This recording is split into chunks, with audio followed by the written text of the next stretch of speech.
शाम बखैर। करीम, जी अम्मी। कुछ हुआ है क्या बेटा? कुछ नहीं अम्मी, ठीक हूं मैं।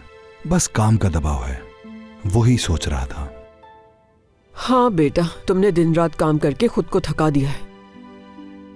जब अली जिंदा था तो तुम्हारा काम आसान कर देता था, अब तुम्हें सब अकेले करना पड़ता है। बहुत ही अच्छा बच्चा था वो। जी, वो वाकई बहुत अच्छा इंसान था। अली कौन? वो हमारी फैमिली का हिस्सा था, हम साथ बड़े हुए थे। क्या हुआ उनके साथ? एक कार हादसा हुआ था। मैं तो दुआ करती हूँ सिनान जल्द वापस आ जाए। तुम्हारा हाथ ही बटा दिया करेगा, उसे बुला क्यों नहीं लेते तुम? अम्मी, ये फैसला मैं नहीं कर सकता, इसमें सिनान की मर्जी है कि वो क्या करना चाहता है। Good evening. Good evening.